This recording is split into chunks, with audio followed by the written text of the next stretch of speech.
All right, we're live. Good morning. This is Good Attorney Vince. morning. Good morning. This is Attorney Vince Davis with Attorney Tamara Benefield. How are you this morning? Excellent. Good morning, Vince. How are you?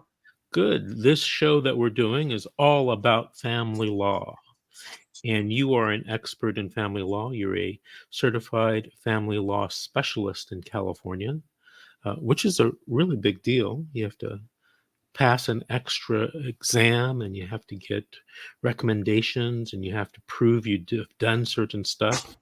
So you truly are an expert. And I admire all you folks that are certified family law specialists because it's a lot of work to put in. And, to become an expert in this field is saying something. Well, thank you, Vince.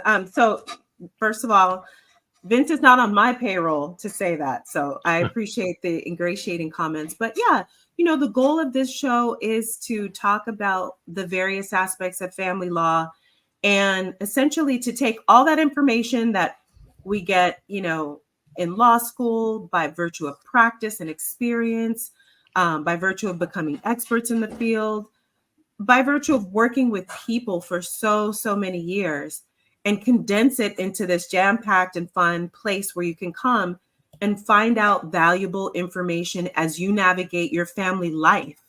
It's a little bit broader than just the law because we want to talk about, like, for example, today we want to talk about things you need to know before you file divorce. And so this is kind of our brainchild, born of a lot of experience, and also it's born of a lot of personal experience.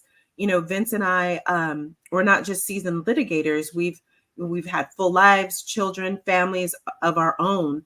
So, we're going to infuse a lot of our personal experiences and give you insight, beyond just the veil, beyond just the veneer of the law, and tell you, more about the emotional, psychological aspects of things you need to consider as you, reshape your life after a divorce, a custody battle, or any kind of family trauma.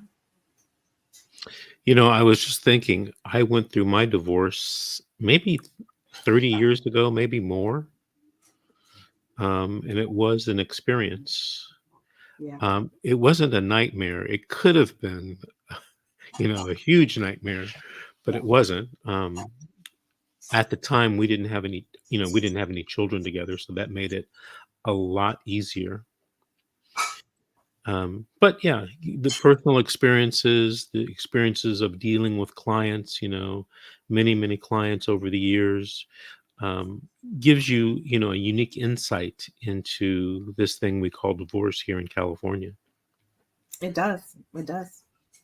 So, And mine is fresh. Like I just a little bit more about me. I've been practicing for 23 years. I have 3 children. I've been married twice. And I've been divorced recently. So I'm coming with this, hot off the press kind of attitude. Here are the things that even as an attorney, I wish I had considered before I filed divorce, before I took that leap into the unknown. So we're gonna open up a little bit and be a little bit more than just attorneys for you because we're real people. And just like you want to know if how your personal trainer handles their own nutrition, handles their own workout regimen, I think it's important for people to know how a family law attorney organizes their own family life and how they've dealt with situations and what would they do personally in that same scenario as the client. what what do you think the most important thing you've learned about going through a divorce personally? I think you need to prepare for the fact that you're going to be dealing with pain, trauma that gets recapitulated all over again throughout your divorce. Um, when you're divorcing someone, you really want to know, what are the kinds of things that they're going to settle for? What are the kinds of things that they want out of the divorce? And you think it's like this rational process, but what I've learned is that, when you're breaking up, divorce divorce tends to mirror the type of relationship you had. right? Mm. So if that person was hurtful and abusive, neglectful of you, um, non-responsive to you during the relationship, you best believe your divorce is going to have all of those elements. And those are the things that I'm really looking for when I interview a client, is what kind of person are we going to be dealing with on the other side? Are they trying to hurt you? Are they trying to drag you? You know, a lot of the clients that I have something to protect. I mean, we all do. Our name, our family, the things that we leave behind that our children are going to see one day when we're no longer here, namely divorce pleadings. All of that is public.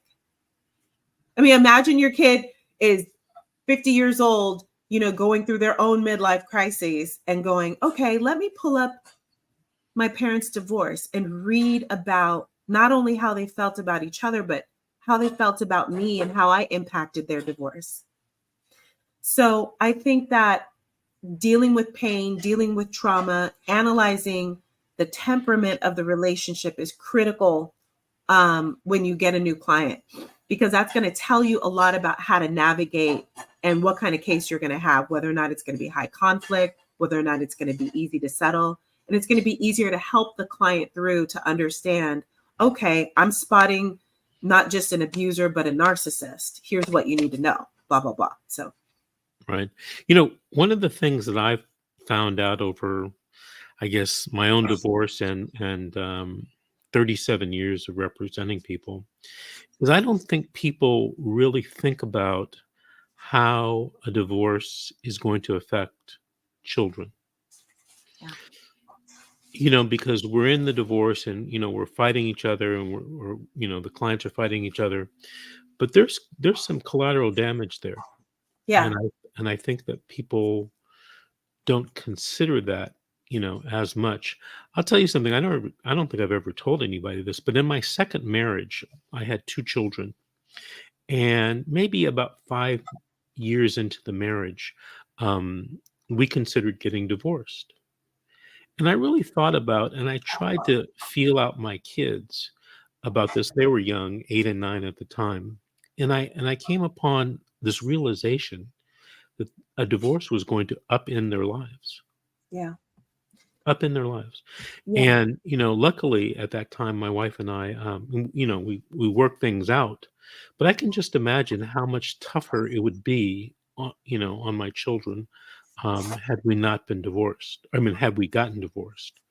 It's bad enough, kids have to grow up and go through life and, go through the challenges. But things really that happen to children early on do have a great impact later on in life. And I've seen that now. I've just, because people that got divorced when they were, the kid was like 5 or 6, and now I see the kid is now 20.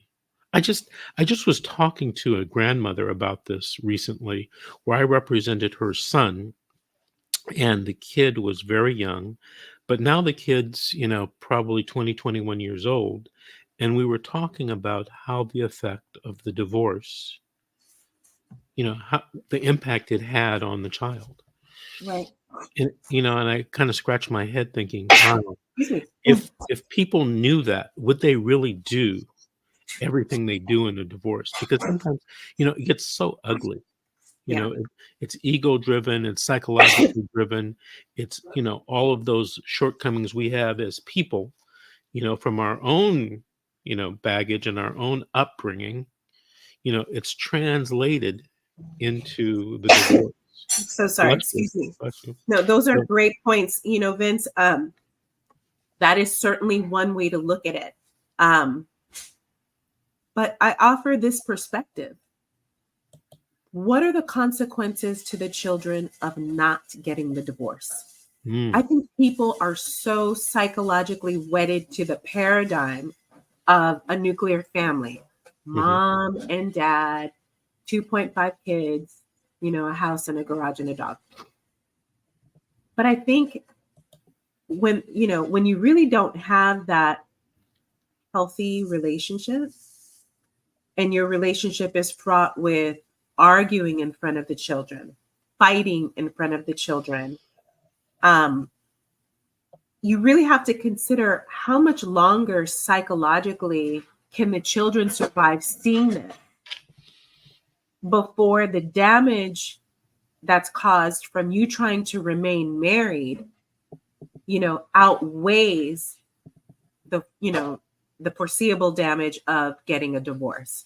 In other words, it's worse to stay in a relationship that hurts children, and you don't even realize it. A lot of couples argue, a lot of couples fight, but when that goes on too long and children start, regretting coming home from school, closing their ears, closing their doors to their rooms because they don't want to see mom and dad interact. And when they do interact, it's completely destructive and unhealthy. They're hearing curse words.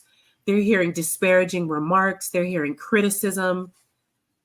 I think that really destroys a healthy mind, a healthy growing mind of a child. So one perspective I offer is, will the divorce actually create a healthier child? Meaning once they're removed from that toxic situation. And I think once parents kind of let go of their own kind of romanticized view of the relationship, you can clearly see this relationship is maddening. It's destroying me. It's destroying my mental health. And you best believe if it's destroying your mental health, it's decimating the health of the children. I often wonder, and I look at my own relationships from my first marriage and my divorce. What causes people to reach that stage where at one time they loved each other, they wanted to be around each other, they had kids together? Sometimes I didn't have kids in my first marriage, but then it's like time to go. Yeah. What do you think leads up to that? I think there's so many different factors, but they're all pretty predictable, right? So one big stressor on the family is finances. So usually when I see it, it's either finances, that's deteriorating and causing a lot of stress on the relationship. Someone has lost their job, etc. A lot of times it's cheating. It's checking out of the relationship. And then when people very early on in the relationship notice that things are going wrong, they're not reaching out for help. They're not getting their support system intact. They're not calling their therapist, their psychologist to try and help them. So I think that early intervention could help some of the deterioration that we see. I know someone very close to me who is, I think, in their first or second year of marriage, and they're having difficulties. I'm And sorry, Vince, could we pause for a sec? Sure. Thank you.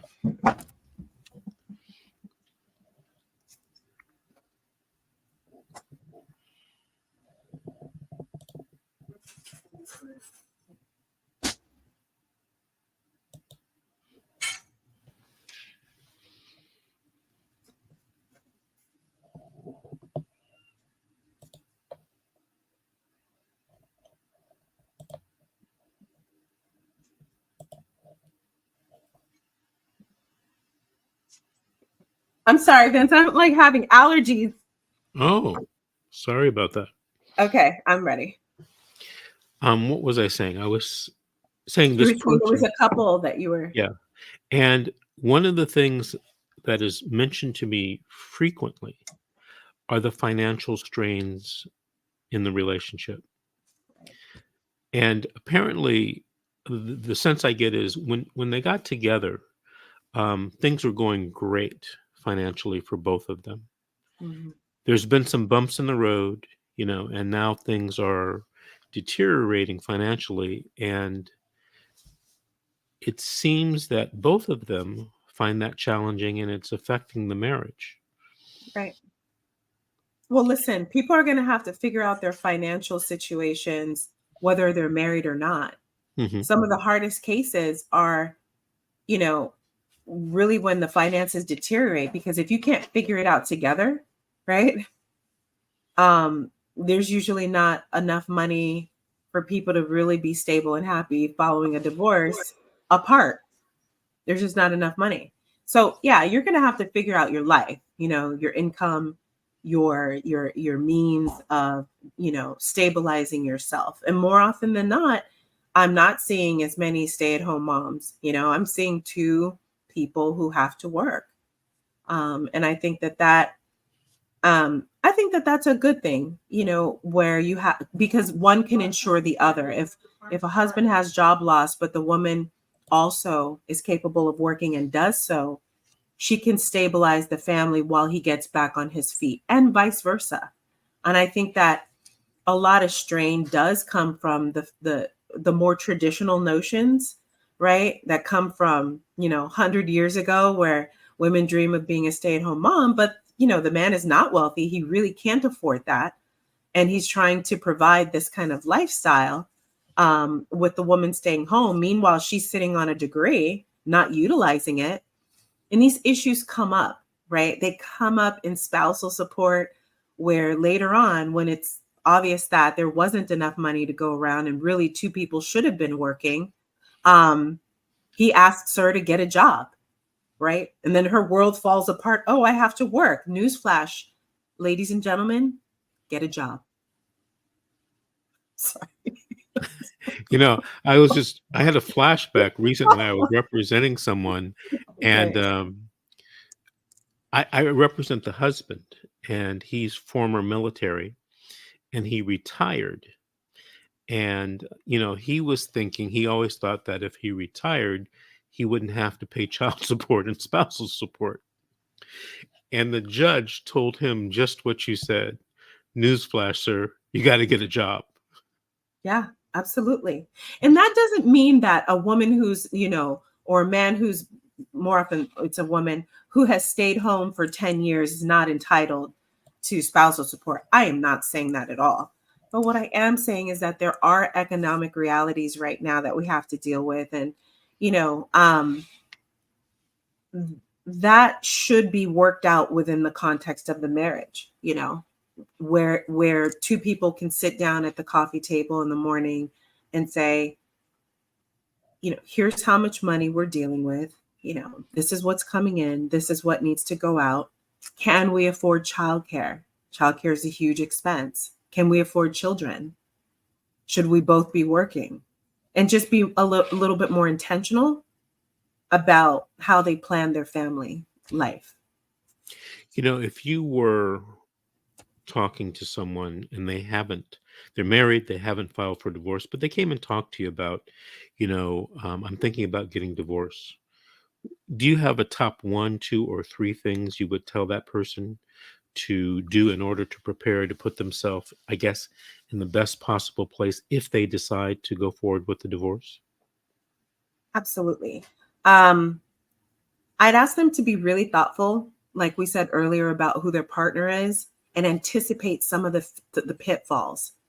So a lot of times, like I just got a call the other day, and a woman of a 25-year marriage says, I'm leaving this house. He has a girlfriend. I said, you're not leaving your house. Okay. You don't leave your property. You have to be intentional about what you're going to do with the marital family home. But leaving the property doesn't solve much. In fact, it can create a lot more problems down the road. So asking basic questions, right? Where are you going to live? Is your partner the type of person that's going to try and starve you out? Right? Is he going to give you anything if you want to move? Is there an exit package? Like, is there moving costs associated with that? Are they going to be friendly and cooperative during this period of time? Can we settle spousal support outside of court?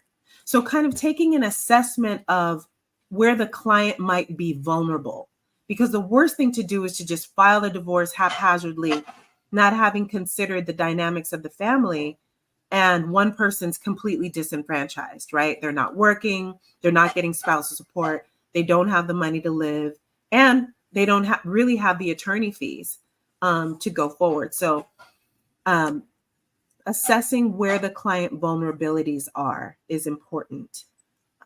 just analyzing what kinds of things they're going to run into. So, are they stable with their job? Are they going to continue working through this process?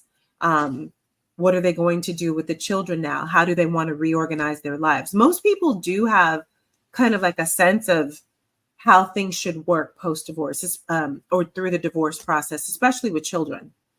You want to find out what your client envisions early on as the healthiest situation for the children. You also want to screen for the things that they normalized that you know are against the law. Domestic violence. The things that people say, and they don't even just kind of realize that it really matters in a case, that a spouse is behaving in ways that are scary for the family and scary for the children. So one big thing is just analyzing pitfalls. Is there domestic violence? How's this person going to stabilize themselves through divorce? Are they going to be able to afford attorney fees? Is early settlement advisable? Do we have someone cooperative on the other side? Things like that. Do you think that when there is a case involving domestic violence, that and let's say the victim would be the wife. Let's just say in our example, the wife. What do you tell a woman who's living maybe with a 1-year-old child or 2-year-old child in the family home that's experiencing being the victim of domestic violence? What should they do? Well, first, they do need to get help. They need to get a lot of protective barriers between them and the abuser. So getting a restraining order isn't always the first priority, especially it is a high priority, right? Because through a restraining order, you can certainly stop the escalation of the violence, but you have to also analyze as an advocate how violent that person is and whether or not they're going to seek immediate retribution against that woman and child, irrespective of a restraining order. And most people know it's just a piece of paper designed to deter. It doesn't stop someone who's trying to kill you or hurt you. And I've had plenty of cases where the immediate advisement must be relocate, run and hide, go to family members. Of course, you call the police if you're in a situation, but, they have got to conceal their whereabouts before you serve the abuser with the restraining order. And the reason for that is because people snap. People Right. make really bad decisions. Recently a woman told me when I mentioned the restraining order, calling the police, she said, "Mr. Davis, I can't do that." She says, "I can't call the police. I can't get a restraining order because it will ruin his life, his professional life. And if that happens, who's going to support me and this child?" Right. What do you do in that situation? I think that's a really smart observation by the victim. But we have plenty of tools to solve that.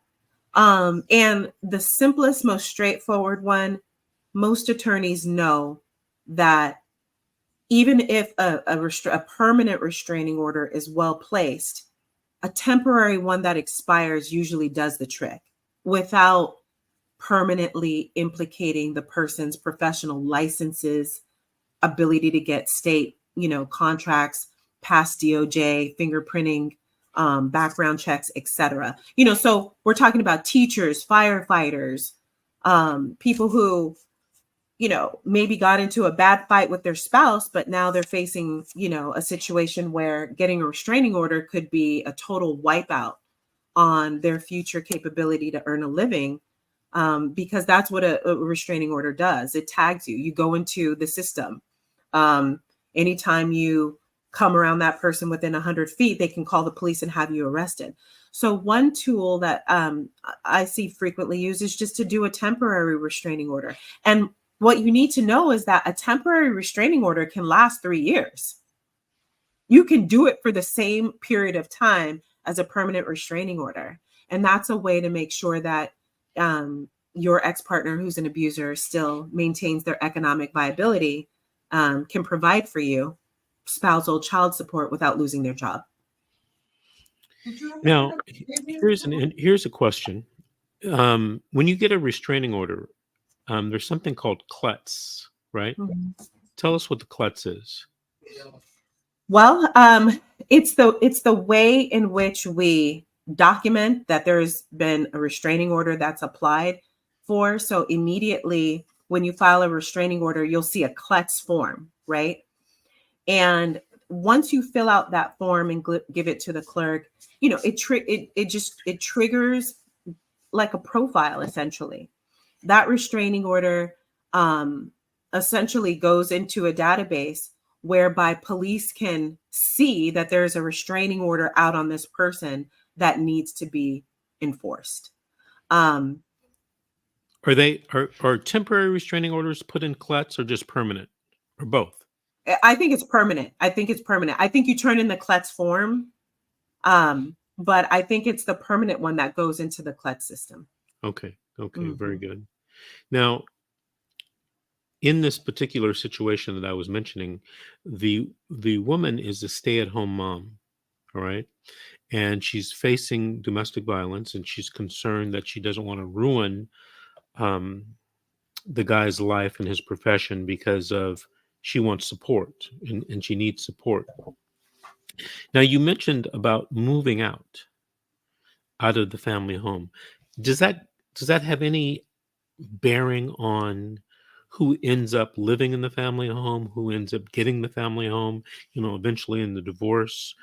What about this abandonment thing? Tell me something about that.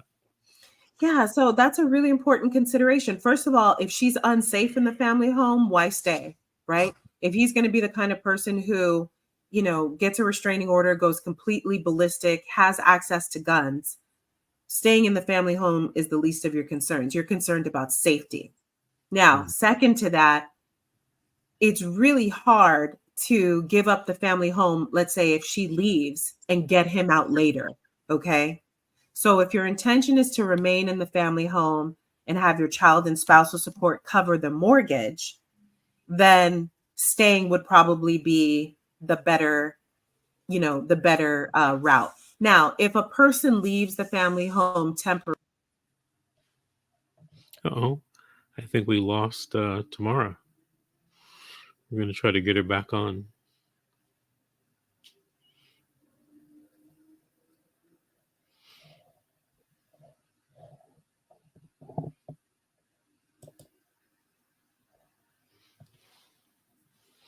Stand by. We're having a technical difficulty.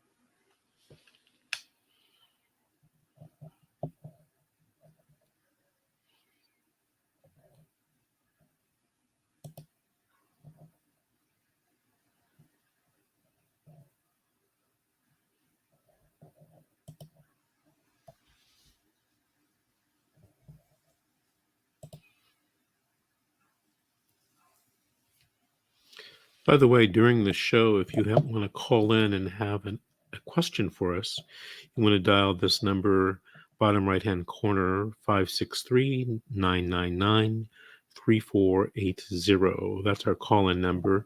You can ask me or Tamara questions. We'd be happy to answer them as part of this show. Hopefully tomorrow we'll be able to log back in.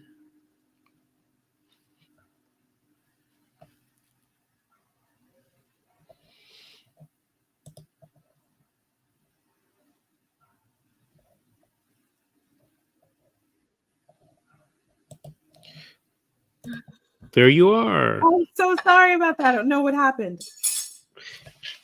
You kind of disappeared from the stream. Sorry about that. No problem. Yeah. So we were talking about, the financial impacts of, the violence and should you move, right? Should you move? And I guess safety would be the number one priority. Yeah. Yeah, absolutely. Now, Mhm. let's say the woman moves out of the house, father claims abandonment, takes the child. Is there anything that you can file as the woman's attorney to get her back in the house and get him out of the house? Yes, yes, you can. This is a big area that I think attorneys overlook. All right. Mhm. I have had situations where strategically, like, the guy will be a paralegal and knows how to do a haphazard form and gets the woman kicked out of the house, right? While that, you don't have to wait the 20 days, right, until there's a hearing to get her back in the house. I've had a lot of success filing ex parte applications to modify the temporary restraining order based upon evidence that, let's say, the woman is advancing that he came to my job, he talked to my employers, he tried to ruin me with friends and family. In this particular case, he was climbing through her windows. We had a lot of evidence that he was being more than just aggressive, but literally engaging in criminal activity, trying to move back into her apartment. She had already kicked him out. And so it was a really rogue situation where a couple was together, they separated. It was the woman's apartment, but he filed a restraining order to kick her out of the apartment. The court doesn't know who's on the lease. The court doesn't know who has the color of law to be there. The court didn't know that he was absolutely crazy. So we filed the temporary restraining order, showed the court all of the evidence, filed the ex parte application to modify the temporary restraining order and kicked him out. And not only that, he was arrested several times as he disobeyed the restraining order, and it just got really ugly. So you absolutely need, in a situation that is that volatile, you need the police to give you to consider asking the police for an emergency protective order, and that's designed to just get him or her to leave you alone in the few days that you need in order to file the temporary restraining order. Okay. Okay, very good. Mhm. I got text a question, and I wanna ask you because I know you are an expert at this. It's a totally different subject. And Okay. then the fact scenario here is, well, the issue is the division of a family business, okay? So husband and wife are married, they're in the process of getting divorced, and husband claims the business is worth $5,000. Wife claims the business is worth a half a million dollars. What do and obviously 90 ha- seconds. half of 25,000, excuse me, 5,000 is a lot less than half of 500,000. If you're a wife's attorney, what are some of the key things you should do in order to get half of the 500,000? There's so much litigation around that. I'm steeped in litigation over these issues right now. I call it fuzzy math, right? It's just fuzzy math. Valuation is one of those issues that really was popularized by Trump, right? Because we're seeing a judge say straight out Trump overvalued his businesses. And based on those valuations, he was able to get better loan rates, but he essentially defrauded taxes in the state, essentially, by overvaluing. So that's an issue of valuation. And I think that the attorney does need to hire experts to some degree, to do a very thorough analysis about that business. It can be very detailed and technical. So I'm not going to get into some of those details, but I think you need to um, at least consider hiring a forensic accountant, to do a cash flow analysis of that business, et cetera. And you also need to really interview your client to see who was the managing spouse for that business. Were they both working the business? Is the business attributable to one person? One thing that people think, I think attorneys gloss over this issue, right? They think everything is a business. Everything is not a business under the law. Not all sole proprietorships are business. A lot of mom and pops or closely held corporations, you know, the income is attributable to one person, like a one person um, show, like a one-man show or a very small operation, you need to really consult with an attorney to analyze some of those threshold issues. Do we really have a business here, or do we just have services being rendered? Because that can make the difference between how you value it, whether or not there's goodwill for that business, how you value the goodwill, etc. Now, if I wanted to know or get some recommendations from you Yeah, uh, for forensic accountants or yeah, those types of professionals, I could give you a call at your office. absolutely, absolutely. We carry lists. We know who the good ones are. Um, we've been working with people, our whole career, so we have short lists, and you can certainly give us a call anytime.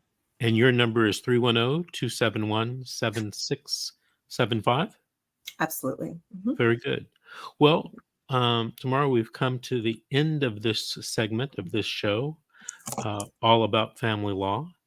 And right now we're scheduled to do these every Sunday at 9 a.m. And in the future, if you want to call in, you can call in at that 563 number you see on the screen if you have questions. So this is a great first show tomorrow. Yeah. Anything you Yeah. want to add as we sign off? Yeah, no, Vince, I know you've been doing this for a long time. You have a bunch of other shows. You have a wonderful show on child dependency. Tell the viewers about that show. It's called Fight CPS and Win, and That one's brilliant. Yeah, and it's on YouTube and on Facebook. yeah, And on, I think there's clips on TikTok and YouTube yeah. Shorts and such. So, just Google it or just search it on YouTube. Fight CPS and Win. All right, good. So eventually we're going to do fight for custody and win within this show, but we're going to have to warm up our audience for that. Okay, But I very just good. want to say it's a pleasure being here this morning. Thank you for putting this platform together for us. And I'm looking forward to connecting with the audience a little further later. All right, sounds good. And I'll see you next week at All 9 right. a.m. on Sunday. All right, Vince. Have a Bye great bye. week. Uh huh. Okay, bye-bye.